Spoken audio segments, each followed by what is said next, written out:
The potential threat of climate change to indigenous peoples combined with legal and institutional barriers make climate change a matter of human rights and inequality to indigenous peoples.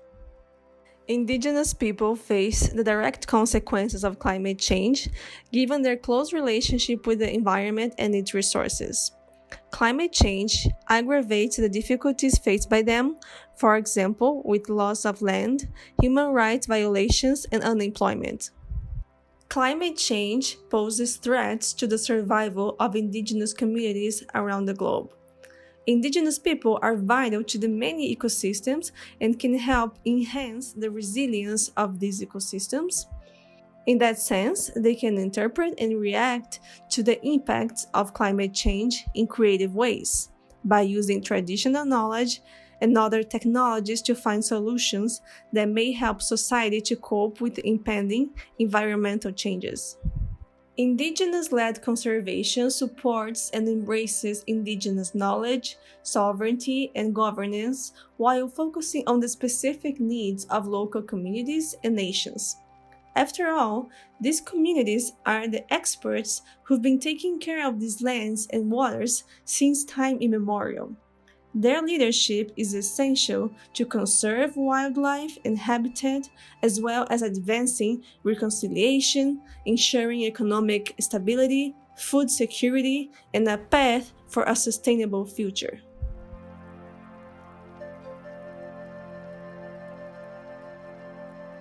Tularutia Imanga is a community in Nunavut's northeastern area. It's a vast natural and cultural landscape that is one of the world's most important ecological zones. It's a vital habitat for polar bears and bowhead whales.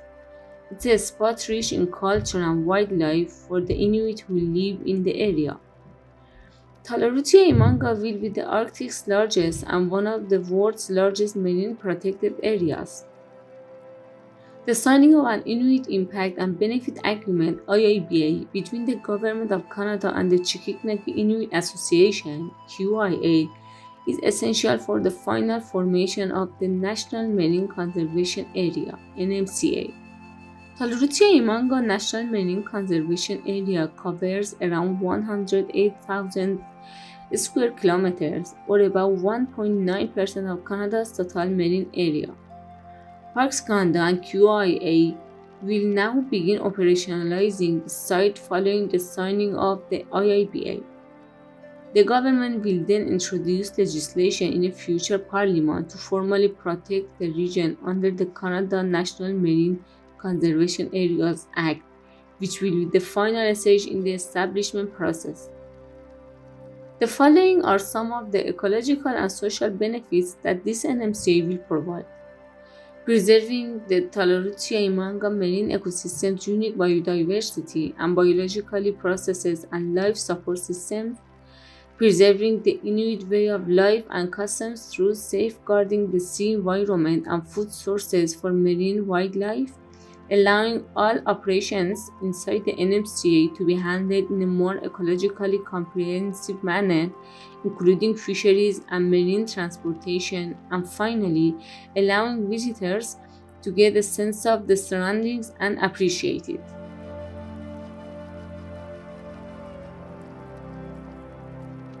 Intact forest landscapes, or IFLs, are large areas of forest associated with natural ecosystems, large enough to retain all native biological diversity. Some of these areas contain biomes such as grasslands, wetlands, lakes, alpine areas, and natural treeless fields.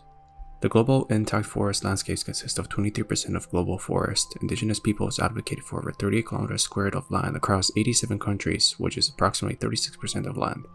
These areas are crucially needed to maintain a clean climate and to avoid the damages of climate change.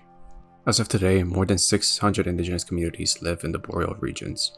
Many are facing intrusion from industries on their territories, threatening their ways of life, cultural practices, and their control of these lands.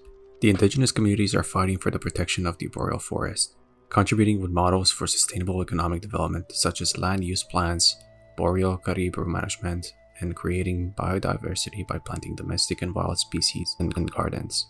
They have created habitats that are more diverse and more species-rich than most agricultural lands. Many of these communities are facing real threats and issues on their sacred lands. pressures from encroaching infrastructure, agriculture, mining, and deforestation. These issues can put tension on indigenous communities in allowing their natural resources to be exploited by outsiders. Canada's federal and provincial government should study and learn from these indigenous communities. They can provide great knowledge for the Boreal Forests and how to approach the current issues that are threatening these lands. Our government should work with indigenous leaders to create policies and rules that will help indigenous communities in sustaining and preserving these sacred lands.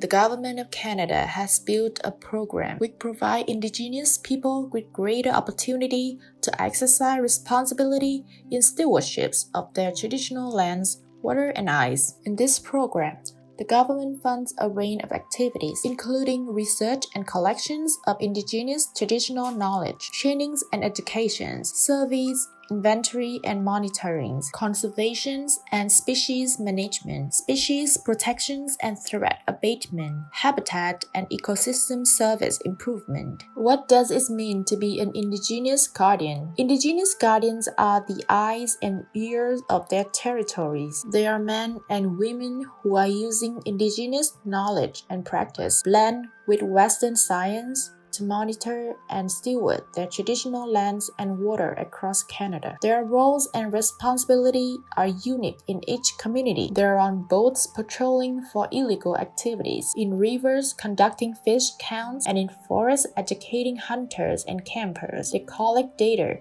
to inform their leaders of the governments and companies who manage natural resources. Guardians programs also have connect youth with elders, the land and their cultures. Young guardians receive advanced training in everything from GIS mapping to traditional hunting techniques. They get to embrace their indigenous identity at the same time they prepare to become future educators. Scientists, lawyers, chefs, and legislators. How do Indigenous people combat climate change? Many Indigenous and Northern communities are monitoring and addressing the effects of climate change by increasing their resilience and adaptive capacity to the changing climate, developing and implementing renewable energy projects to lower their reliance on diesel.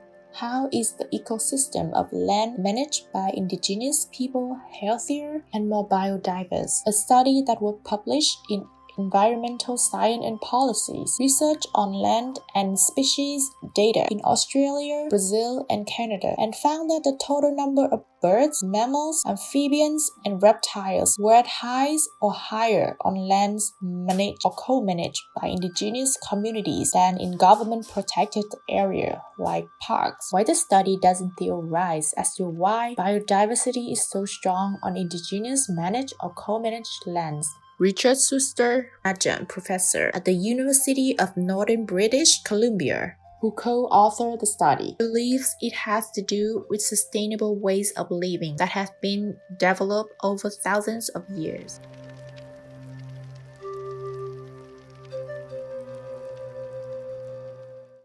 The burden of confronting climate change cannot be placed solely on Indigenous-led groups.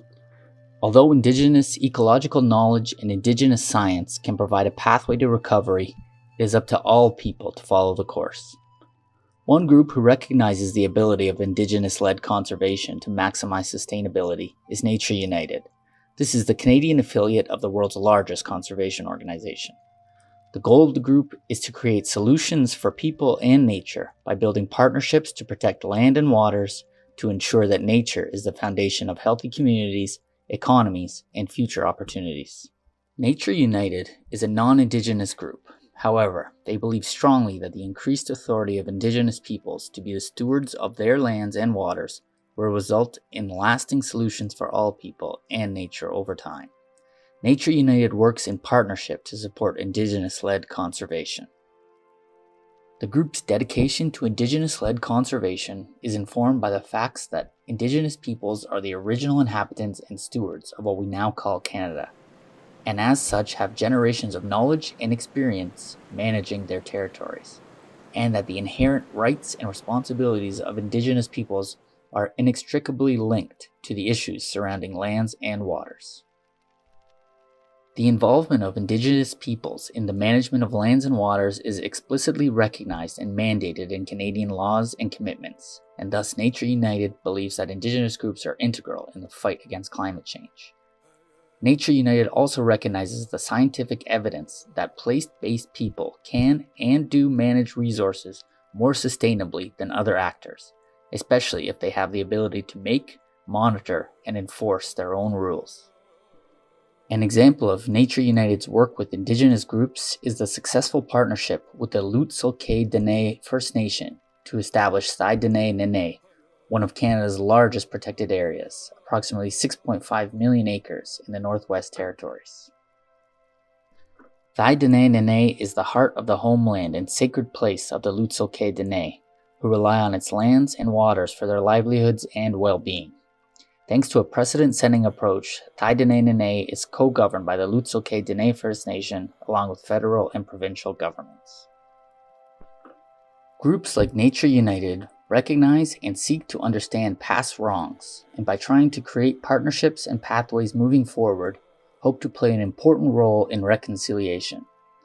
The support and respect between Indigenous and non-Indigenous peoples is of utmost importance when trying to deal with the issues of climate change and conservation. Working together to help one another learn and grow will lead to a much better understanding of the actions that must be taken to try and curb the devastating effects of human-induced climate change.